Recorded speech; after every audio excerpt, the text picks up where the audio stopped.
What's up, guys? Welcome back to another video. Hope you're doing well today, and welcome to Moto 40 MX Park. This is Fluke Creations' most recent creation in MX bikes, and for whatever reason, a lot of Fluke's recent tracks, for just timing or other track releases coming around at that time or other videos I have already set up, I always seem to miss a bunch of his tracks. However, it is the 15th today for me waking up. I've loaded up the shop. I've seen the tracks being released today.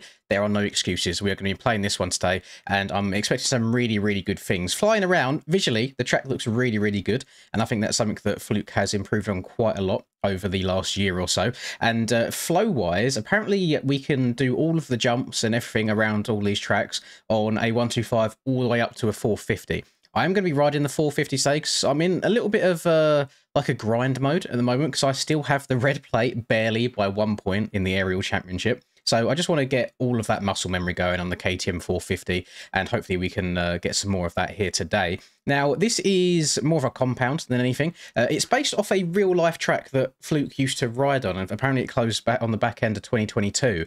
Whether it's one of the tracks is what I used to ride on, and then it expanded it into a compound, or if this entire place exists as it is right now, I'm not too sure, but I'm sure there's some of you people watching this that have probably ridden here yourselves anyway.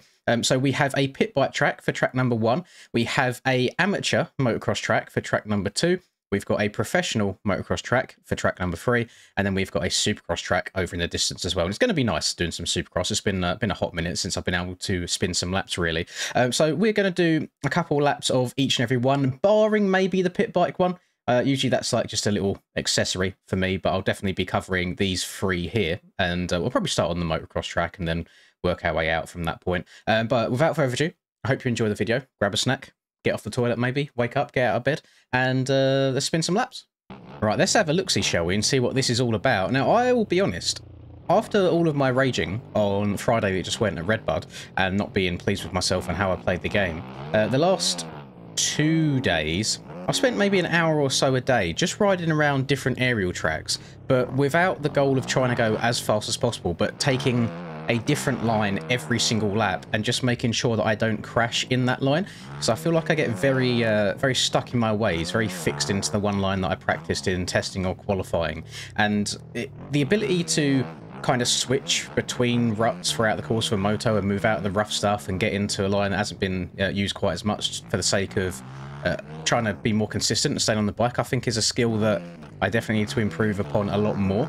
Moto 2 at Redbud for me, I think, is the most I've ever switched and searched for different lines in the course of a moto, and it started working towards the back end. I haven't checked the analysis.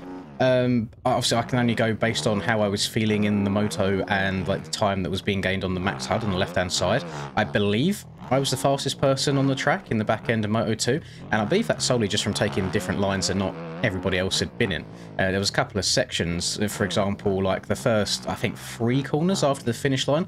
A lot of people were gravitating towards insides, and I was just trying to rail all the way around the outside each time, which is a lot of a longer way around the track, but it was a lot smoother and for me a lot more consistent. And I've been doing some tweaking settings wise, switching to the 90 front end and changing like a little bit of fork offset a little bit lower than what I'd usually run to kind of adapt to the recent beta 19 changes, where the front end does feel a lot more loose. It doesn't feel quite as planted all the time now, and I feel like I found a fairly happy compromise. It's not as good as it was, but it's definitely still a lot better. The only one issue that I found with the 90 rear tyre sometimes that catches me out, which really just means that you have to be a bit more precise in riding anyway, is say in this corner right here, if I am in the middle rut but I get lent over a little bit too far, the front wheel will try and hit that rut to the right of me, and it's got so much grip, instead of knifing, it climbs out. It's like it grabs the side wall of the tyre and grips and throws you to the right.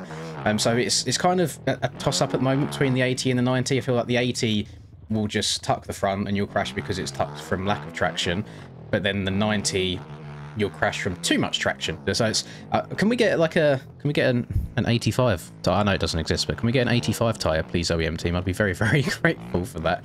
But yeah, after all the complaining on on Friday, kind of took a step back and realised, hey, we're all in the same boat here. We're all riding the same tracks, on the same bikes, on the same tyres, on the same game physics. So if some people can go fast and others can't, it's a skill issue at the end of the day, and you just need to basically get better. So I plan on trying to get better. Some exciting news as well is not the next round. So the next round's at Millville, but the round after that is at Washougal. There's been a little bit of a poll put up in the Aerial Discord. Originally, it was meant to be, so I believe it's also Military Appreciation Weekend for the Washougal race. So obviously, everyone will be rocking up in their camo gear, etc. And the mods had the idea of allowing 2 strokes to race, which obviously I'm all for. I quite like us having more ability or more options to ride in the races anyway. And if that was the option across every single round from the start of the year, I probably would have ridden the 252 stroke quite a bit. My issue, however, right now is where I'm actually in championship contention for the first time in God knows how long, and I didn't think I'd be in this position. It's almost like I don't want to give that advantage to the rest of the field because they'd probably run 450s. However, what seems to have happened, which I'm all for by the way, because I think it would be incredibly good fun, is instead of just allowing 2 strokes, it might be forcing 2 strokes, and for one round the 2 strokes are mandatory, which I think would be really, really fun. I can understand why in the 250 class they might not like that, because 125s around Washougal, you know, up the hill and stuff might be a little bit tedious, but 252 strokes in the 450 class, I don't know if I've ever been in a race with all of like the top fast boys, but we're all doing something a bit different and a bit fun, and I really, really like the sound of that. I think it'll be a really, really good time having myself, Tyler, Cam, Finn, Hakon, like everybody, like Aiden, Jake, Dylan, everybody riding 252 strokes against each other and racing them against each other. I think it would be fun. No one's at an advantage or disadvantage because you're all on the same like machines, and just for a one-off round, I'm all for it. I think it'll be good, but we'll see. I think at the moment, surprisingly, the poll is leaning towards making it 252 strokes only, which I'm shocked by. You know, I can understand some of the faster boys not minding doing it, but then the people who are kind of like just on the cusp of qualifying each week, you know, they might have thought, oh, this could be my chance finally, because other people are riding 2 strokes, they might go a bit slower. I can ride the 4-stroke and finally get in or gain some points in the championship, blah, blah, blah. But no, I think it'd be a really, really good idea. So if you haven't voted yet and you want to make Linda a very happy man, then by all means, please please go and vote for 2 strokes only in the Aerial Discord. I definitely think I've overdone it power-wise by choosing the 450 here. I'm going to be completely honest. I'm going to just say it straight away. I'm overjumping absolutely everything. That was, I thought, was the pro track. I mean, we're about to find out, because I'm now moving on to this other one here. You can tell by on the right-hand side on the Max HUD map, I'm not on that track anymore. So we are on a different one. We'll see what this entails. But so far, scaling-wise, I know he said that he's tried it on the 125, 250, and 450. I think 125 is probably going to be your best bet. The roughness, I think the rough looks a lot more intimidating than it actually is. Where he's used the texturing and masking to highlight the top of the rough, and there's like such a big contrast from the dark dirt at the bottom to the white dirt at the top, it makes the bumps look a lot steeper than they actually are. So they might look intimidating, but the bike seems to track through them absolutely no problem at all, so don't be put off by them whatsoever. But I believe this is the amateur track, and the one we done originally was the pro one. Like that inside, that hooks you very nicely. So that's just, ooh, my brain's braining. Hang on. How big's the outside in this corner? If I send that, can I? Oh, I don't know if the berm's big enough. I don't know if this outside line's big enough for you to. No, I don't know if you can. I'm not sure if he's done that by design or if that's just by luck. But I think if this outside was a little bit bigger, you might be able to send this all the way onto the tabletop. Oh, can you get it? Go on, dip front. Oh! Oh, no, I was so close. Oh, wow, wait. That was a lap already? Okay, amateur track is quite on the short side. Now, just because I'm lazy and I'm not going back into the MX Bikes main menu and then loading up testing again, there are timing gates for each and every one of these tracks also. So it's not just for that pro track that we done at first, it's every single track. So if you want to race pit bikes with your buddies, you can do. You can throw that up on a server. If you want to do the amateur track, if you're newer to the game, you can do. If you want to do the pro track, if you want a bit more of a challenge, you can. And then if you want to get into the swing of Supercross a little bit earlier than most people, then you're more than welcome to do that as well. There's exactly timing gates for all 4 of the tracks, which is a big old W. It's it's annoying sometimes when you download like a compound and it's like the main track is raceable, but then you can't on any others. And I found that quite a lot of times some of the other tracks end up being more more fun than the main one. Can we get it this time? Your yeets. Oh, that was a lot more clean. There you go. Okay, you can get it. Sorry for breaking your track, Fluke. I'm not sure if you knew that was possible, but there you go. Good fun. I actually quite enjoy when there's some creative lines like that. When it's for fun tracks like this that aren't part of organised events and there's some big old sendy lines, I'm a fan. But one thing I found recently, which I was complaining about a lot at Redbud actually, is like the 2 rollers before the finish line on both the insides. If you hit them perfectly on the 250, no, 450, not 250, you could double them, and that was kind of one of them make or break lap time scenarios of qualifying, which does frustrate me quite a bit. But there's things like that where I think sometimes when creating a track, people underestimate how sweaty us top boys are and the lines that we can find and actually go for and send. It's never a line that was going to be done in like a racing scenario, so it wasn't too bad, but yeah, it gets very frustrating, especially when the line's right at the end of a lap and you're already on a burner and you're like, oh god, do I want to send it? Do I want to risk it right at the end? And then you go for it and you wad yourself. It's like, oh god, now I've got to try and string together 2 minutes of perfection again just to get to that point. So yeah, they do get a little bit frustrating, but it's a video game, isn't it? We have no fear of wadding ourselves and breaking all the bones in our bodies like the real riders do, so it's probably quite hard to change the track to make a lot of these lines not possible, especially with like how fast and how capable the bikes are at the moment. Like suspension wise, you can just, I could probably just send this, land in the faceless, turn it into a backflip and ride away. I was so close to riding that backflip out. That would have been absolute Sigma male moment. I believe the Supercross track is over in this back left corner, which it is. And I have actually done a couple of Fluke Supercross tracks before, and scaling and template wise, I've actually quite enjoyed them. It's a little bit more on the bigger side of scaling, where the jumps throw you quite high in the air, but I don't mind it. This looks a little bit different to as usual, the way the jumps are built so far. It could be completely placebo, and I've done 2 jumps, and that's how it feels. This is finish line. That is finish line. That is a lot further of a jump than I thought it would be. Just double into a corner, round to the left. This is... No, it's not. Never mind. I was getting flashbacks of like one of the 2022, I think it was, Supercross tracks just then. It might not be. It might not be based off of anything. It might be its own thing. I like learning Supercross more than I like learning outdoors. There's just so many possibilities and lines, and it's like you want to start off just tripling your way in, and then you try and experiment, see if there's any like big boy quads. I'm just going to go on off of this. Like you could probably quad out of that corner and downside the entirety of the on-off. Triple does send you quite high, so I need to remember to check up for that next time. And then you probably triple this. We got here. Going to double in, so you probably want to step onto that, step off, and then triple into the corner will be your hot line. The whoops were very straightforward, so I didn't have any issues with the whoops at all. Yep, I can just hold down my right trigger, not press any other buttons on the controller and be fine.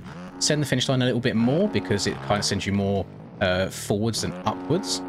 And go round the outside. What is going on? So there's a rumour that I may or may not have had another game open up in the background and completely forgot about it. We won't say what that game was, because it may rhyme with Schmoblocks, but we're going to just carry on riding as if nothing ever happened. Now I need to try and remember where I was. Just, okay, that's a double into... Oh, it says 2 whoop sections on this track. My brain didn't even clock that first time. So if we try and rail this, and we should be able to quad out. Yes, big 450 lines. Check up on the triple a little bit, because it does send you nice and floaty. Triple into the corner. I overjumped that a little bit, which is not good. So next lap, I'm going to have to check up a little bit more. I don't know if I'm going to get that triple out, actually. The step off there, the step off sends you a lot further than you expect. So you're going to have to just hang up a little bit if you're stepping off, because otherwise you're going to jump into the face of the triple out, which is not very Kinder Bueno. And then we float up and over the finish line. Try and float to this inside. Not float to this inside here. Is there any... Hang on, there might be like a big yeet. Oh, that's 100% step-onable. Okay, I'm turning around. I'm doing that again. So I think I want to drag myself out to these bows as close as I can. Apex this. Big send. On, off. Double into the corner. There you go. There's your big boy line around there. Do not send this. I want to scrub, double, and then just try and get up on top of the whoops as best as you can. And then this was another core the front and try going. Please. It's fine. I'm alive. All right, check up here. Now, I don't want to hit this one as hard as I did last time. So just a little rep. Lovely. And then triple in to step on. Ooh. Oh, that was close. Back wheel got caught up a little bit, but it's okay because he's very generous with the step off there. You haven't got to land the step on absolutely perfectly. And then round to the right, hit the finish line again, and lovely stuff. There you go. There's a lap of actual cleanish lap of the Supercross track as well. Now, I've been running 0.8 erode for this whole thing, and I've done, what, like 3-4 laps around the Supercross track, and you can see the rut is starting to form, especially here on this takeoff, where it's quite a high... I almost stepped over that without even realising. Maybe that's possible as well. Maybe you can just step over and then step all the way out into the corner if you hit some absolutely big meat swinging lines. But Supercross track is very, very good fun, I will admit it. The outdoors track, please go on a smaller bike. The 450 is definitely overkill, and you'll spend more time like scrubbing or over jumping everything than you will actually having your wheels on the ground. But it was nice to see, even if it wasn't by design, a little fun, interesting line on the amateur track as well. And the fact that we have got like multiple tracks to enjoy in one compound is always good fun. You can just switch over back and forth if you get a little bit bored of one, move over to the other, and it's fine putting lobbies up like this with your friends as well. And you can just go back and forth, and wherever the mood takes you, you can go that way. Appearance-wise, looks very, very lovely. Outskirts, I think it's just like a tree wall around the outside. I don't think there's like an extended terrain or anything like that. But the way he's got the variation of the trees and how they're spaced out, it looks fairly organic, and it kind of hides the background really well. So again, doesn't feel like you're just floating in the void. You're not in just like a random plane of existence. We have got some power lines over there, so something a little bit different, and some earthworks, love and inflatables dotted around all over the place as well. And I always see Fluke posting in earthworks Discord like screenshots and work in progress, etc. So it's nice seeing the earthworks people being represented on the track, because definitely very, very helpful when it comes to track building in general. So that is going to wrap it up for me today, guys. Thank you very much, Fluke, for releasing this. It's been a perfect time because I had no other plans for videos today. I hope you always have all enjoyed it. If you did, please feel free to drop a like on the video. It's very, very much appreciated. And subscribe to the channel if you are new as well. I hope you have a lovely rest of the day, wherever you are up to, and I will see you all in the next video. Peace. Lynn's in the zone, never backing down. Riding MX bikes, he's the talk of the town. 2022 champ with a YouTube crown. His game is tight, no signs of slowing down. Late nights, bright lights, he's chasing that fame in the digital arena. Writing his name, she's a 10 out of 10. Supporting his lane, hairline might receive, but his passion's the same.